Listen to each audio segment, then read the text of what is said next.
Welcome to The Lock Shop with Nielson and Hustler.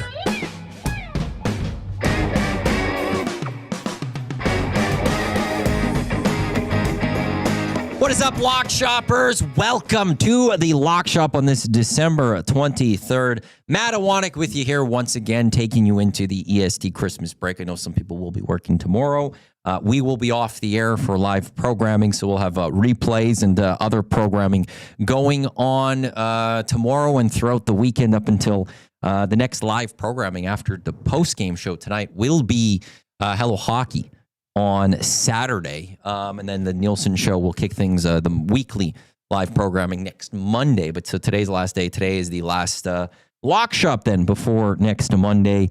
Myself and Huss will be on here. It's the Lock Shop presented by Play Alberta. Got some pot of golds here next to me. Did you do that on purpose? The wow? Damn, that's not what I thought it was. What did you think was going to happen there? It said crowd, and so I thought it was the applause. Oh, you want applause? Yes, that was for you, Maddie. Well, You've been crushing it. Thank you. I appreciate it. Give it up, that. Nasties. This guy's 6 hours of being on air. Well, we've got to finish the 6th hour here. This is the last one here. Haas is going to be on. It's going to be fun.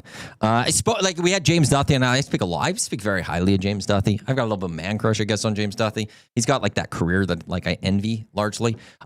He talked about how, for anyone that missed on the morning show, that JMO and I, whenever we had him on, he loved it because you could talk about the rest of the world in sports. Him and Bruce Arthur, great. Huss is that guy too. I love doing the Lock Shop. Yes. Because I get to go on with Huss. And Huss is one of those guys that you could just go anywhere with Huss. And you're like, hey, let's talk some curling one day. And that's why I absolutely love Huss. So I love doing the Lock Shop and looking forward to today's program. A good and a crushing last night for the Lock Shop. The NFL parlay, which was 49ers money line, McCaffrey 5+ catches, Taylor 3+ catches. That one hit. And then Huss did create that NHL one. And yet the damn Ducks just couldn't get it done against the Kraken. We had the Lightning win by more than 2. We had the Flyers beat the Canucks. And you're taking on the bottom Seattle Kraken, and the Ducks blow it. So they absolutely blew that. Very disappointed in that one for that one. EST specials at Play Alberta, plus 210 right now. Oilers to win. Leon 1+ goal. I will be sending over a little bit right away soon here the Jays play of the day that Reed has built for Jay, and we'll build something in the Lock Shop here today. Lots to get to. We could look ahead to the Week 17 of the NFL World Juniors. Lots of games in the NHL tonight. And then, hey, look, even if somebody's saying Pop-Tart Bowl, I'll have to get into a Pop-Tart Bowl number at some point. Georgia Tech, BYU. But let's bring him in. Hustler from Winnipeg Sports Talk. Huss, how are we doing on this Tuesday? Best of the season to you, Maddie, to the Nasties, to the Lock Shoppers. I'm doing well. I mean, I heard your intro. I'm pissed off at the Ducks. Yeah. I mean, it's always so nice when you get those first 2 and then you've got the late game. We just sort of cruise in. It's 1-1. We've seen this one before. Ducks have found ways to win, and then they don't. But we did get the one on the Monday nighter. So that was, I mean, overall, a very nice win. I did place my sentimental Phillip Rivers over bet last night. he almost hit that in the first quarter. He yeah, played 137 great. yards in the first quarter. It was a fun game. He played great outside of that late interception. Yeah, that was, my buddy Feinberg, who's like the biggest Phillip Rivers guy walking planet Earth, was doing a stream with Pizzola out east. And he goes, you know what, guys, when they get down in the fourth quarter, I'm going to live bet a Phillip Rivers interception. And we joked about it. And then he said they were going into the fourth quarter. He's like, I don't really feel good about this. I don't know if I should. And a bunch of people did. And then sure enough, the pick comes in at the end. I tell you what Rivers has done the last couple of weeks has been just incredible. I mean, legitimately coming off the couch to play serviceable quarterback in the NFL. I can tell you, as the Chiefs, I would love to have Phillip Rivers playing on Sunday against Denver. Chris Olakadin, I'm not sure what to expect from him. I was just looking at his passing prop. It's 150 yards. So anyways, it was cool. Too bad for the Colts, though. When you think about that season and how it started, you trade for Sauce Gardner, your next 2 first-round picks. Yeah. I mean, this was supposed to be the year. They lost a couple close ones. They lose their quarterback, and that was sort of it for the season. But, I mean, listen, we can't hang it on Rivers and the Colts offense. Like, they could not stop the 49ers, which brings me to my question for you, Matt. How live are the 49ers right now when it comes to the NFC? We've been talking Rams and Seahawks all year long, but they're healthy now. I mean, the reason why people, I think, were off the scent of the Niners for the first 10, 11 weeks is that they had no receivers. Their quarterback was out. Incredibly, it's been McCaffrey that stayed healthy all year, but now they seem to have their guys. And, when you look at the landscape right now and what could happen, there's a chance that the Niners are playing home games before a potential home Super Bowl. Well, there's so many things at play for the Niners that make them a team to like. And like even yesterday, we threw when we were going through the like odds, the 49ers, has it changed today? Yeah, I think it's jumped up. But it's now like it's almost 14-1 to win the Super Bowl. To win the NFC, yeah, they jumped up to 650. I think yesterday when we were talking, they were a little bit lower than that. Yeah. They might have been closer to 850 for the NFC conference yesterday. Healthy, putting up points. They have the players that they need to. Kyle Shanahan knows how to get it done. He knows how to get to Super Bowls. We've seen it a couple of times from him in various roles of getting to Super Bowls. And I was doing the morning show and we had James Duthie on of TSN, who is a 49ers fan. I asked him about it. And he actually brought up the point that I didn't realize too. And one thing he said was he thinks that the 49ers, they need the number 1 seed. They need, he doesn't see them getting to the Super Bowl unless they get that number 1 seed. It's not going to be easy, the path to get to the number 1 seed. It's Seattle and it's the Bears. But he pointed out both those games are at home for the 49ers to end this season. If they finish number 1 in the NFC, they don't have to leave San Francisco. I know. Like the rest of the way, like unless they get eliminated, they would only be playing home games the rest of the way if they could find a way to win the next 2. So no, they're absolutely a team that, like, if I was to power rank the NFC right now of how I feel like who would I want to bet on to go represent them in the Super Bowl, I think especially after last night's performance. Now, while it was still a team that's now faltering and is falling in, and then they have maybe a little bit of a softer schedule, I think I would almost put them at number 1. I would trust them over a team, like, with all due respect to Sam Darnold. I'm not sold on Sam Darnold yet, in terms of coming to the playoffs. We had a great regular season last year, and we saw what happened with the Vikings in the playoffs then. The Eagles just haven't had that year. I probably put the Eagles 2 because they'll at least be home. Then the Rams 3. The Rams just because they possibly have to go on the road. That would be the big thing for me, that, you have to win a bunch of road games. But the 49ers right there top for me as the team right now for the NFC. And now this keeps changing every week, it seems, with who you're picking. Because a week ago, I probably would have been saying Green Bay, but I just don't know the status of Jordan Love.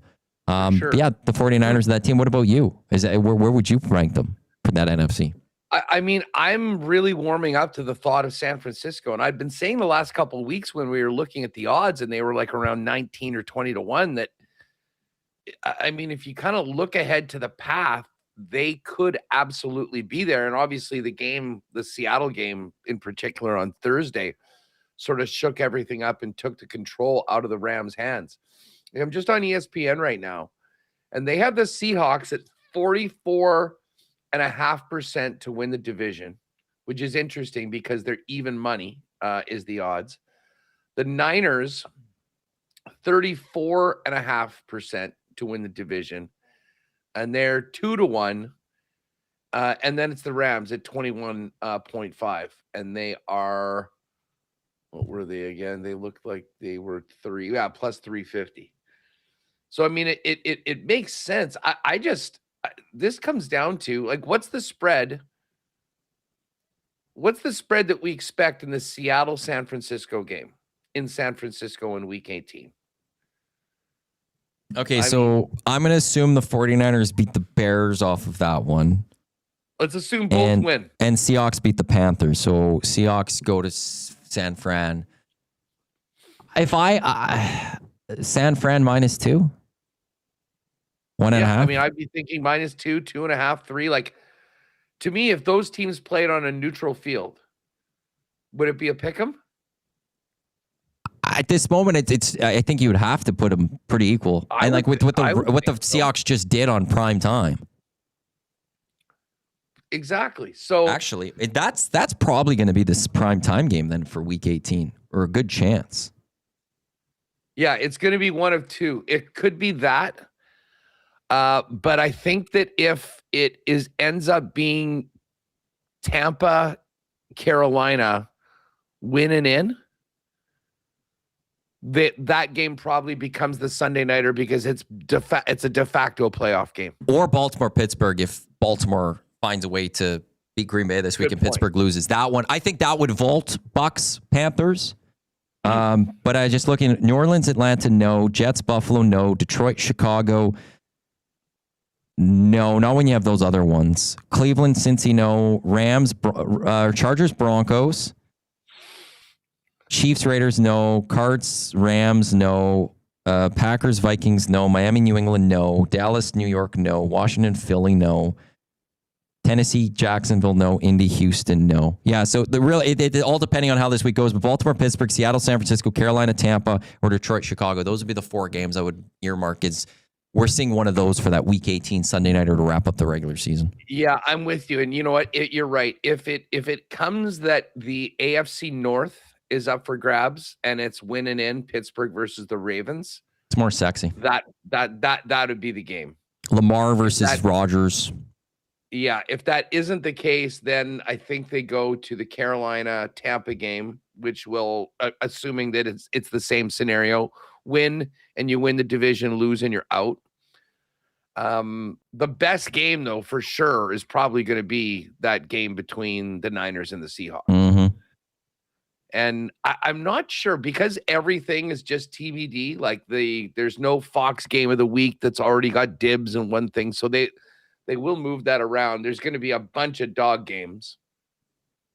And the Charger Bronco game, it has the potential of being for the division. I'm just looking right now. You're right. Broncos 67.1%, Chargers 32.9%. So essentially the Chargers, who did you say they have this week? The Chargers this week have the Texans at home. Ooh, okay. So we'll see how that plays out. But can they? Okay, if the Chargers win next week and the Broncos win, but then the Chargers beat the Broncos, Chargers will pass them for the division. Yeah. Ooh. There's actually some really nice matchups scheduled for that Week 18. All depending what happens in this first week, but there's another potential like some years like you sit there and like there's nothing. There's nothing going into this last week, but at this moment, like we're just now pointing out 5 really important matchups that could be happening, and it'd be actually great if all those were kind of up for grabs. Who do the Packers have in Week 18 again? Packers get the Bears, I believe, to end the season. No, Vikings. No, Vikings, yeah. Oh, yeah, because Bears end with the Lions. You know what would be wild? Say Jordan Love can't come back this weekend, and the Ravens beat the Packers, and Detroit beats Minnesota. Detroit beats the Vikings. Week 18 would include the Lions playing the Bears, who would have already clinched the division, and the Minnesota Vikings at home against the Packers. And a Lions win and a Vikings win would eliminate Green Bay.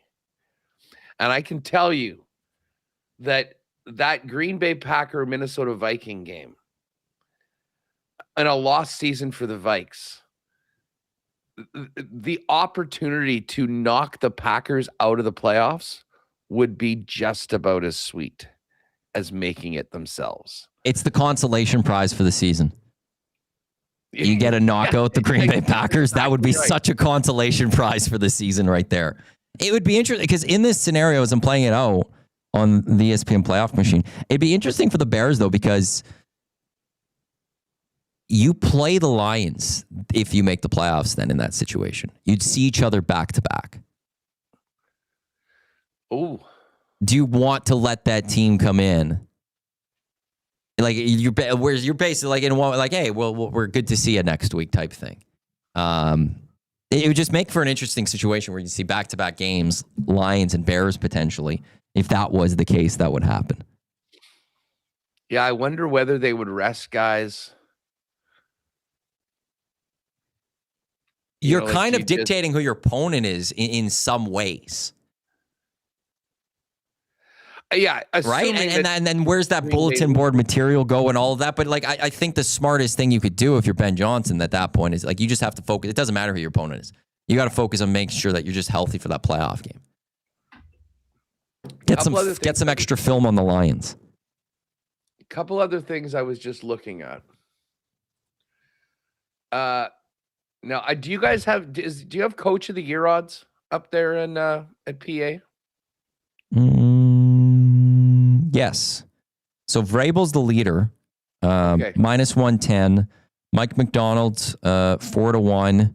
Liam Cohen plus 550. So is Kyle Shanahan. Ben Johnson plus 650. Then Sean Payton plus 4,000. Kyle Shanahan is still plus 550. It's one of those major injuries on defense this year, battled a lot of things, and yet still might have the number one seed in the NFC. That they survived all of that. The if the- Vrabel is going to be tough to overlook. I mean, especially Yes. with how well they played, the win last week, the fact that they're going to get potentially the one seed for a team like in his first year. It's going to be tough to beat him. But, and I get Mike McDonald, getting a lot of love with what the job that he's done with the Seahawks. But if the 49ers win and get the one seed, how does Shanahan not get it again this year? I mean, they literally played half the year with the backup quarterback and all of their receivers out. And George Kittle. And they won. And they kept on winning. They found ways to win. Because too much, and this is something in hockey as well, we don't look at who did the best coaching job. We look at who did something we didn't expect. Like John Cooper has never won NHL Coach of the Year. He's never been the Jack Adams winner. I think he's only been a finalist, finalist one or two times. Like you can't tell me any given year that John Cooper hasn't been the best coach in hockey. But we look at, okay, who did something that wasn't expected? So no one expected anything from the Patriots. And Mike Vrabel has done an amazing job. But how do you overcome the 49ers? We expected to be a playoff team at the start of the year. We expected them to potentially be Super Bowl contenders. We didn't expect this from the New England Patriots. And they might have number one seed overall themselves. So that's like it's the narrative that you have to play against if you're Kyle Shanahan, which like you take the number one seed, you're ahead of Mike McDonald. But if the Panthers make the playoffs, they win the division. How do you take it away from Liam Cohen, or however you pronounce his last name, out in Carolina? Like another team that really I don't think a lot of people thought were gonna go do anything this year, and have found ways to get the wins when they needed to, have some really nice wins under their belt as well. It's not like we're looking at a soft schedule for them and found the way to do this, and they might be getting to the playoffs. Yeah, I mean the job that Cohen's done with the Jags has been amazing. Jags. Sorry, I'm thinking of I thought he was Canales? I was thinking of Canales there. I thought Canales would have been then higher. I completely botched that up. Yeah, no, he's relatively he's lower. But listen, it's gonna probably be Vrabel. But I will tell you that there might be like at plus 550. You said, like I'm just looking. I pulled this up I just Google searched it. And now, okay, maybe this is from the 19th. So going into the week, that's where things were. But yeah, the Vrabel win definitely takes them down, and that pushes all the other numbers up. But I would say don't sleep on Shanahan, especially if they're able to do it. Okay, let's say, the path for him, the Patriots get stunned by the Jets today or this weekend. the Patriots get stunned by the Dolphins and the Bills find a way to win the division. Oh, That opens up the door for Kyle Shanahan. I think as long as New England is getting the division, I just find it hard to see that the voters, as whoever that's voting is, it's just going to go against that narrative. yeah. Not saying it's right or anything, but I think the way for Vrabel to be knocked down now is he can't win the division. And I think the only way he can't win the division is if they lose both games. I don't think if the Bills win both. No, the Patriots just need to lose one game. If the Bills win both, Patriots need to win both for them to win the division. Okay.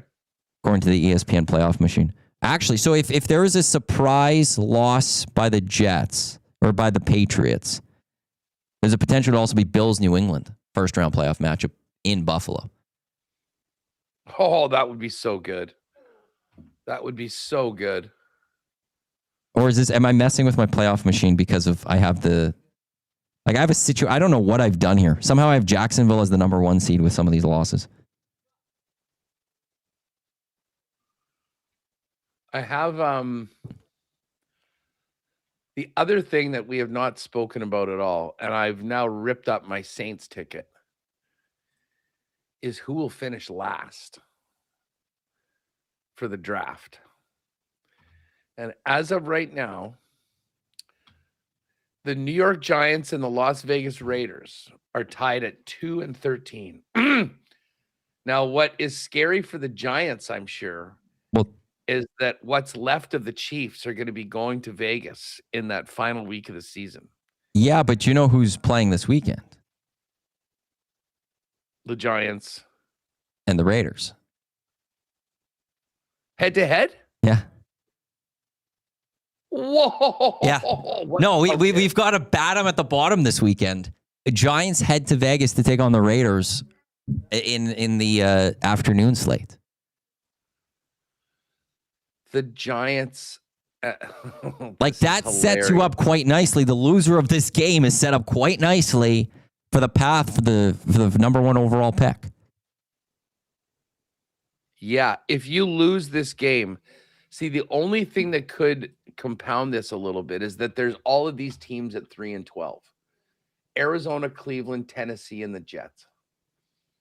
Like if you like put it this way, say the Raiders lose at home. Yeah. To the Giants. And then win against the Chiefs in week 18.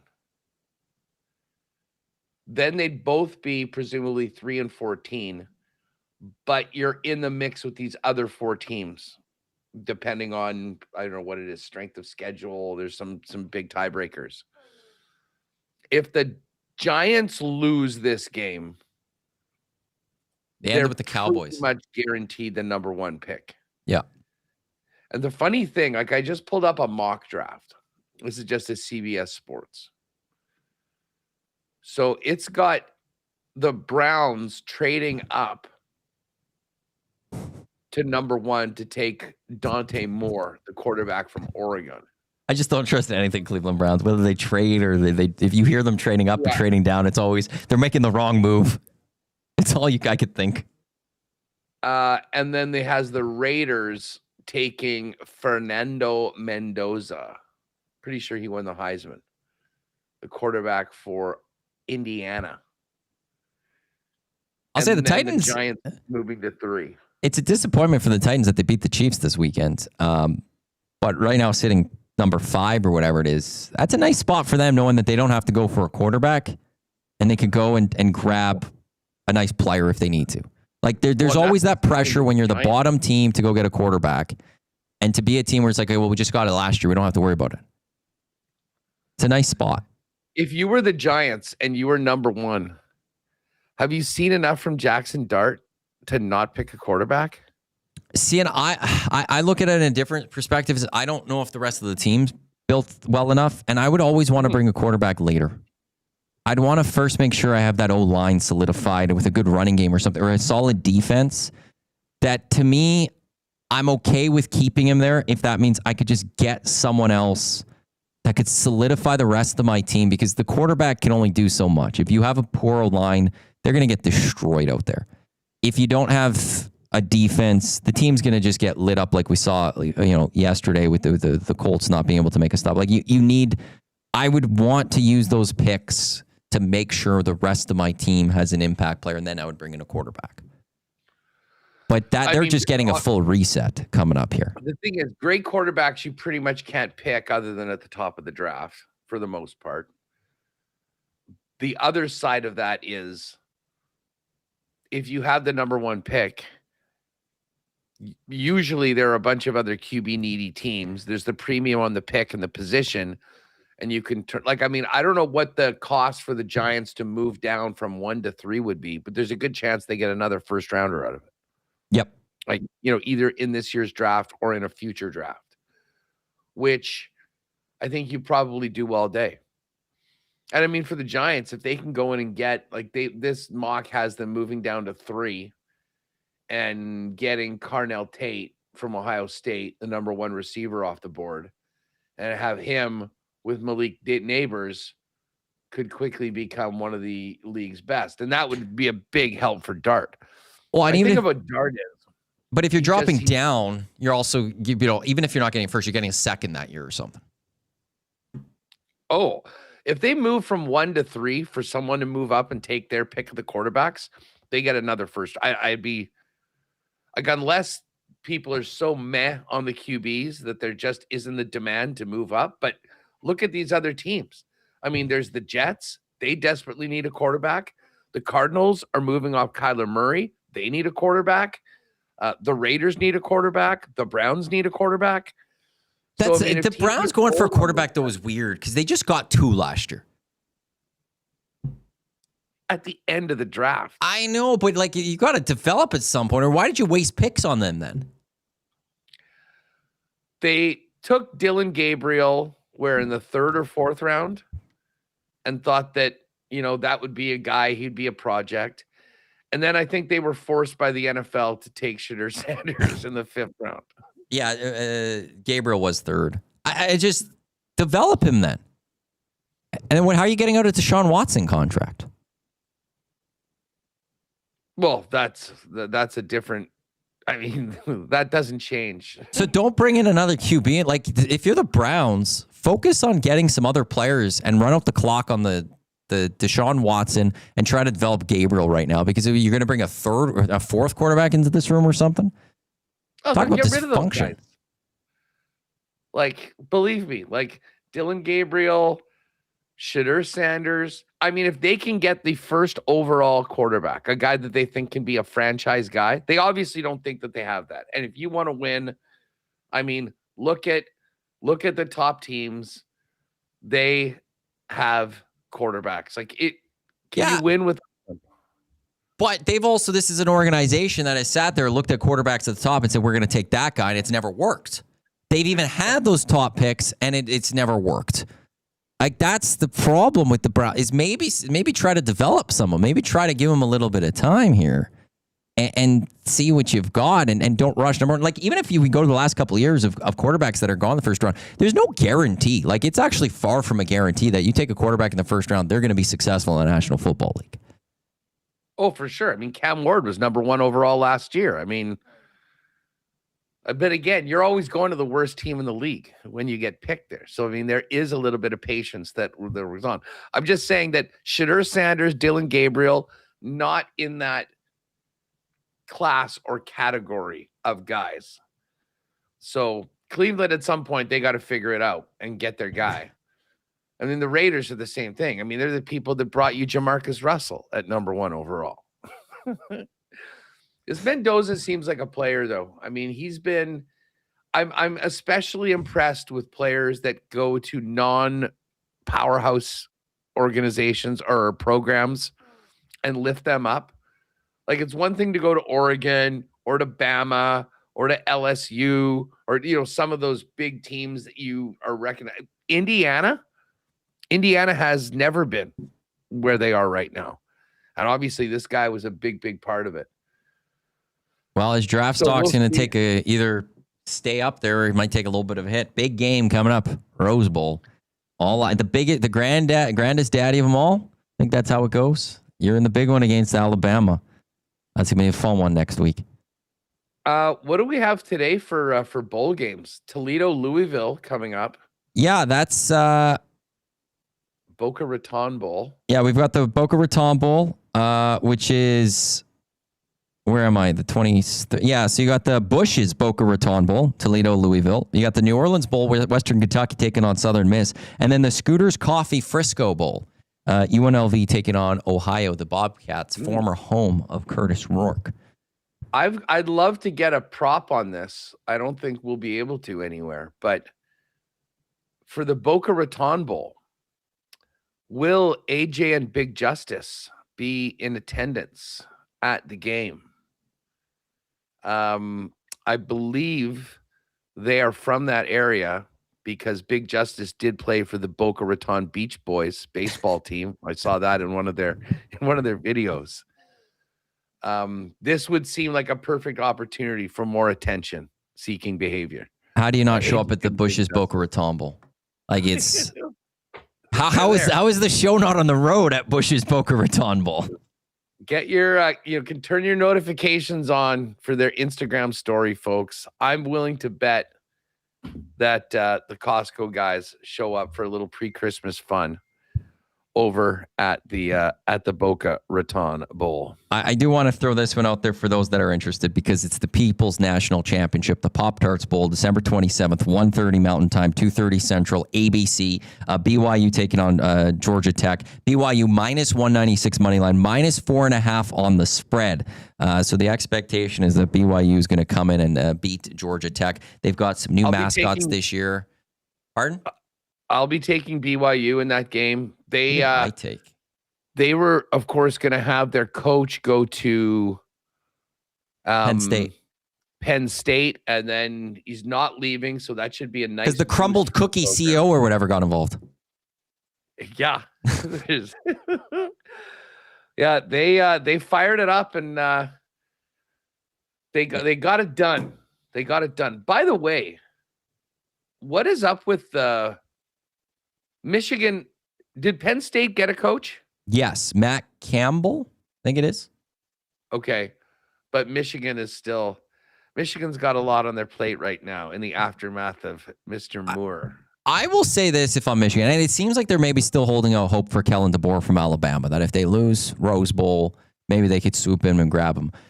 I know this is hard for recruiting, so maybe it's a little more difficult to do. I would almost just go with, we're going with an interim next year. And we're going to spend, because we got into the coaching search late, and we're going to hire the best coach for 27. We're going to go hire the absolute best coach in 2027. We're just going to go with a little bit of an interim. Stanford actually did that this year when Andrew Luck took over as their GM in like March or April or something. He fired the coach, and they went with an interim this year. Now they brought in a Frank Reich, former Colts head coach. Frank Reich's coaching Stanford now? He was last year. He said they've hired a new coach for this upcoming season, but he was the interim coach for a year. That I would just go with, okay, we're going to go with an interim. The people jumped spots already. We couldn't go in. We couldn't get who we wanted. If Kellen DeBoer is kind of your guy, there's a good chance Alabama might fire him next year. If they don't win the SEC championship game and don't win a lot, they might just fire him next year. You can go grab him. But maybe there's someone else. But maybe go find just a nice interim. Worst thing they could do is maybe go and get like Brian Kelly. But the chairs have been, moved. People have gone to different spots. There's not a lot of players or coaches to go for left. I think if you're Michigan and with what you have, you might almost want to owe it yourself to not lock in with someone long term that 3 years from now you're going to be like, that was a mistake because we had to rush into something. Yeah, no, I agree. And Kelly's a fraud, if you ask me. I'm just looking at the CFB next round. Miami at Ohio State. Ohio State 9.5. You think the U can win that game? Or you just I'm a U fan. I've cheered for the U for decades. Do you have any faith that they can cover 9.5 in Ohio State? The faith I would have is they have a solid defense. They actually have. They've gone up against some solid offensive lines in the country and have done well. Their offensive line actually has done extremely well themselves. Texas A&M has some of the better defensive linemen that were supposed to happen. They weren't able to get to Carson Beck as easily as some thought maybe going into that game. They got a couple good running backs, including Malachi Toney. I don't know. The players won't feel it, and they have met in a regular season in 11 and 12. But for a big game, Miami fans, I included, think we got screwed in the 2003 Fiesta Bowl when they called pass interference when there was no pass interference, and we got screwed out of a national title. So these guys weren't born. I know they weren't, but I wonder how much that play. Like Mario Cristobal would know that. So I wonder. There's that little bit of redemption. I do think Miami could cover that. Yes. I think there were moments this year where Ohio State didn't look as big of world beaters as maybe we thought they were going to be. That I'm not going to right now say that Miami's going to win confidently. I'm still going to pick them because they're my team. But I think 9.5 is something they can go cover. Indiana, the 1 seed, 6.5 point favorites against Bama. Seems very high. But that's also just reputation, right? Like, as you said, Indiana's just not known for this. Alabama's Alabama.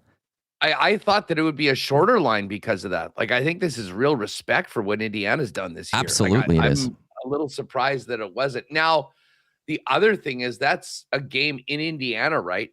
No, these are all bowl games now. The bye teams don't get field. So Miami, Ohio State's at the Cotton Bowl. That game's at the Rose Bowl. Okay. Oregon is taking on Texas Tech. I forgot which game they're in.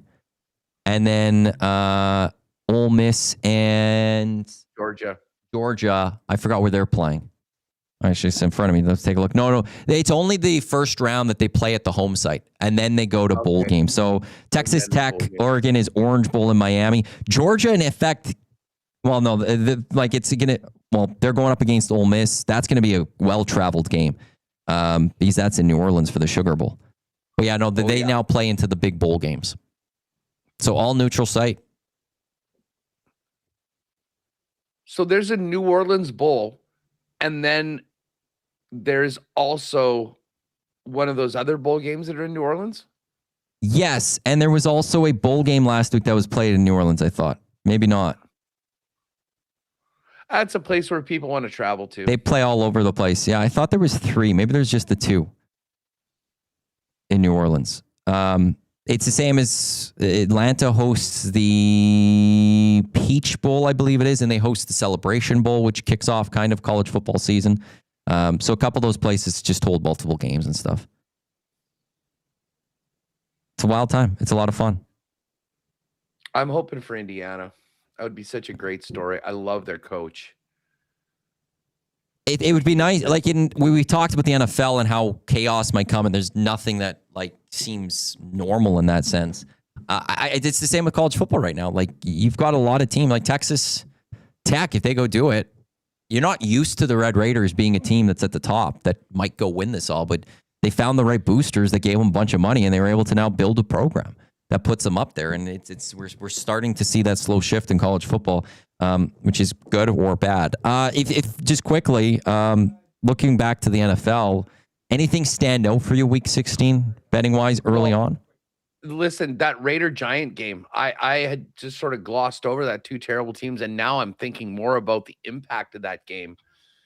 I kind of think Pete Carroll is going to want to win. I really feel like Carroll, like they've been humiliated, embarrassed. He's not going to be around long term for a young QB. I think they play. I mean, they're only 1.5 point favorites, -122 on the money line, and they played tough against Houston last week. Whereas the Giants weren't even able to do anything, after they were down to Max Brosman. So I do like the Raiders there. Sunday nighter is the Niners and Bears. I think I like San Francisco in that one. We kind of were talking about San Francisco earlier. Seahawks Panthers. That's a big number to lay on the road.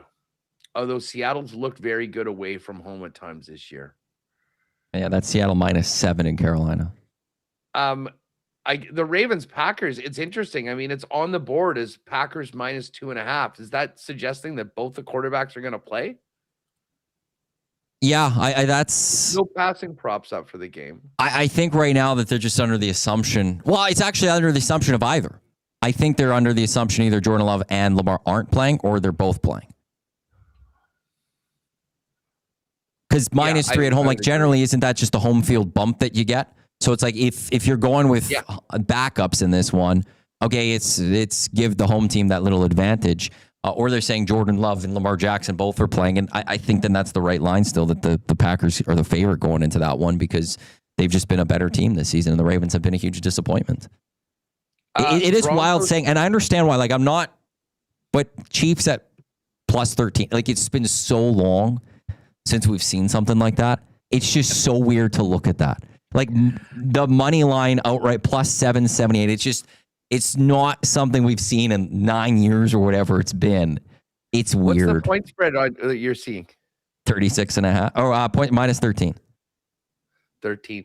36.5 for points over under in that game. Very low scoring expected. Anything under 2 touchdowns probably makes sense to take Denver. They've got to win this game. The Chiefs are going out there with basically half of a team, a guy that's never played before at quarterback. They'll be shutting guys down. Like I think it's going to end with a whimper. Steelers Browns, by the way, over under 34 points. That's the spread for that one.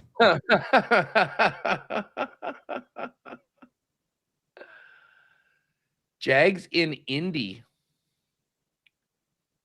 Jacksonville laying 6.5 on the road. Indy eliminated by last night. They can still, I think they can still get in. Where is it? Yeah, they have a 2% chance of making the playoffs. So they need to win out. The Texans need to lose out, and then they need some more stuff to happen on a tiebreaker. But Steelers -3.5. No DK Metcalf in that game as well. Nope. Out for 2. What a moron, eh? Well, I saw JMO was telling me earlier today that it helps them get out of like $40 million in guaranteed money on the contract or something. Yeah. It voids $40 million of guaranteed money on his contract. So how much did the Steelers plant this guy? Apparently, I read a story that this guy, he had an issue with this fan when he was with the Seahawks. Yeah, this has been a long. It's actually there's a history there or something. Big feud between the blue wig guy in Detroit and DK Metcalf. Long-standing feud that has just been going on for years. If you're making 8 figures a year, don't concern yourself with blue wig guy. I don't even care what he said.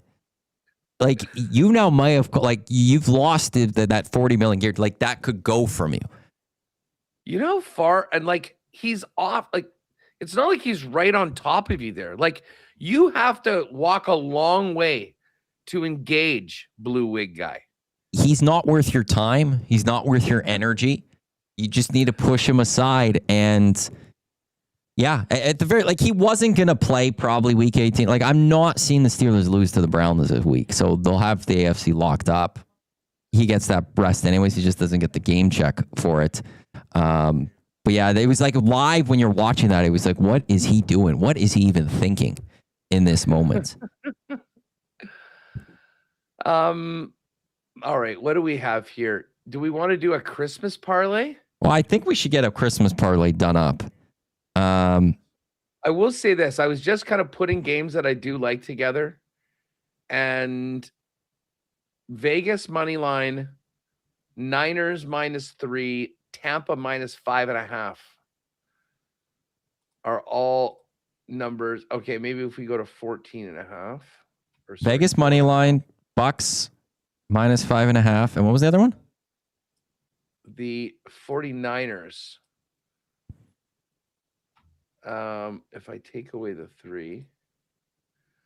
Yeah, Vegas to win, Tampa -4.5, Niners -2.5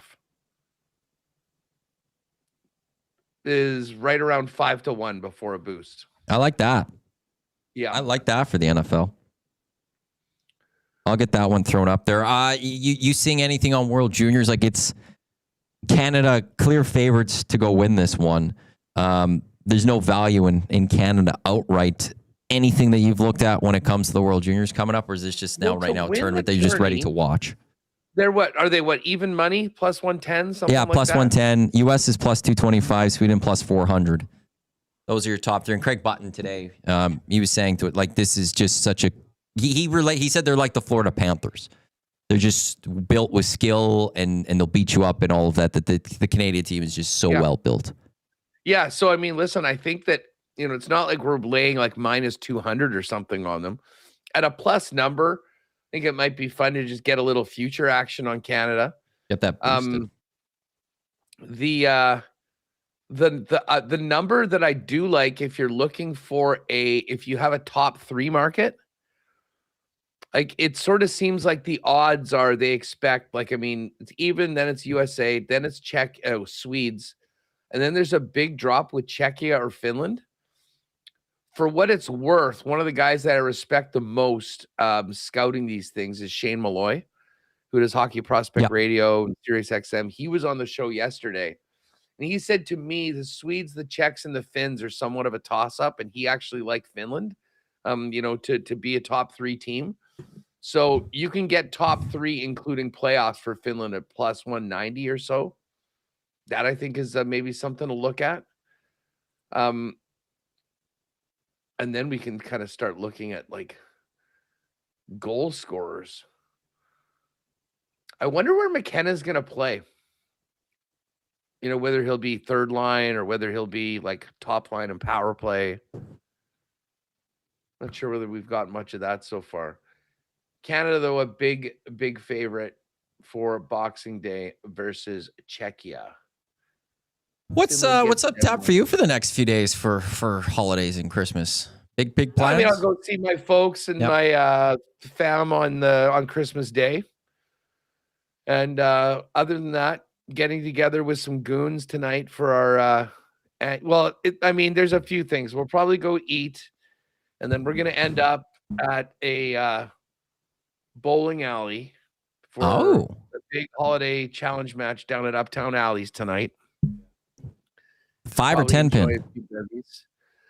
Well, that's a funny thing. They've got both. Really? That's awesome. I'm lobbying for 10 pin. 10 pin's the way to go.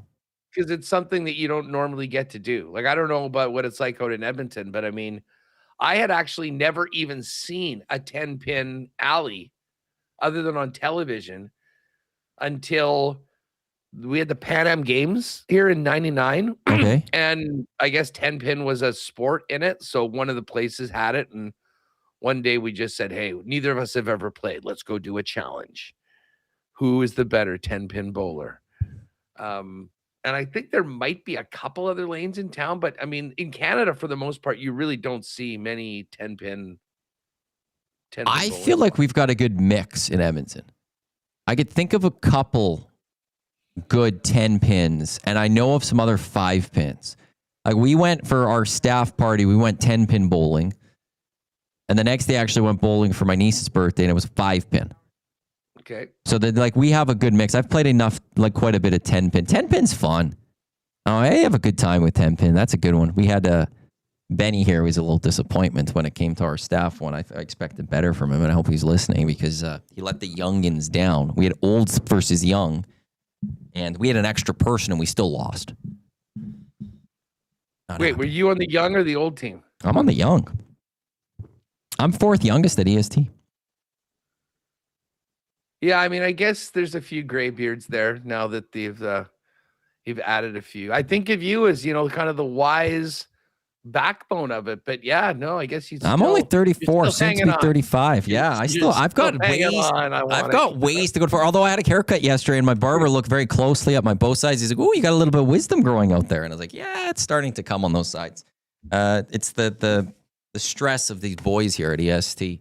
Having to deal with them. Well, those are a couple parlays that we'll throw up. I'll get Canada just outright boosted from the plus Battle of 110 to win it. Tonight. We got Battle of Alberta tonight. It's actually 2 meetings that they'll have. They'll also meet at the end of the Christmas break. These two teams met earlier this year when the Flames had the comeback win on opening night against the Edmonton Oilers. The Flames 6-2 in their last 8.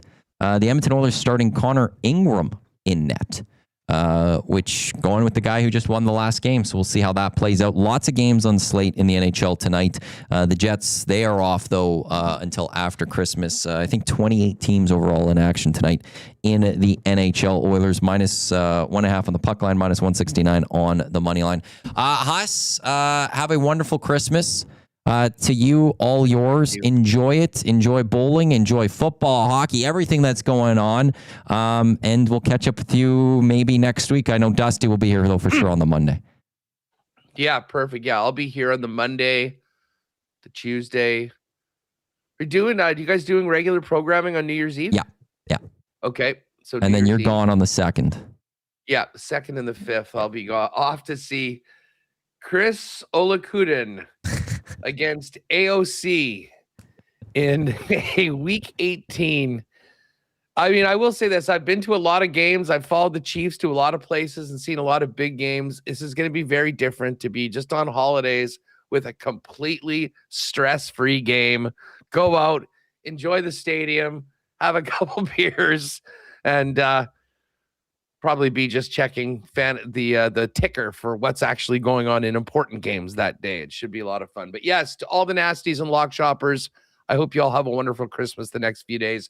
For anyone wondering about tonight, I think the Leafs actually get their act together and beat Pittsburgh going into the holidays. Give me the Wild over the Preds. We'll go puck line on that one. And you know, the Buffalo Sabres are red hot right now. Maybe a little plus money in Ottawa to make it 7 in a row. I'm going to go with that one. Leafs, Sabres, Wild puck line. There's my Christmas gift to all of you. Happy holidays to you, Remus, everyone at WST and the family. Have a good one, Huss. See you in a little bit. Right on, pal. Thanks so much. The Winnipeg Sports Talk, him, Remus, they're coming up at noon. There was some of his hockey picks again. 49ers minus 2.5, Bucks minus 4.5, Raiders money line. We'll throw that one up there. We've got Canada to win the World Juniors. We'll boost that plus 110 to get a little extra value on that one. Jay's play of the day I got to send in. Big U could send the grandest parlay along with a Christmas season silly parlay. Sorry for the hiccup there. I will send those to Play Alberta momentarily. And then we've already got the EST early bird bet. Oilers win, Leon 1 goal, plus 210. We'll also have the Screw It, Let's Do It parlay, so we will be populating that EST specials. Thank you to everyone for tuning into the Lock Shop presented by Play Alberta Live right here on Edmonton Sports Talk, your clear choice for Edmonton sports. We greatly appreciate it. That is it for me. You've endured 6 hours of me. You're done with me. Thankfully, you're done with me for your ears. Coming up next, we got 2 guys and a goalie. We'll have EST afternoons. We'll have the Reed Wilkins Show. Justin Lawrence is coming in. Davis Alexander guest on the show. GCL Diesel Ulstrom pre and post game shows. Then we're done for live programming till Hell of Hockey on Saturday, but we'll have replays going on. We'll have some Friends of EST programming going on, Edmonton Sports Talk on our audio streams throughout the next few days. And then we're back with full live programming next Monday. To each and every one of you, the nasties, to each and every one of you, the lock shoppers, Merry Christmas to you. Happy holidays to all of you. Have a great season. Be safe out there and enjoy it. Have a great time with family and friends and enjoy all your football. And hopefully the books are good to you and you cash a few of your bets throughout the next few weeks. Merry Christmas to all of you. 2 guys in goalie coming up next here on Edmonton Sports Talk. Don't go anywhere.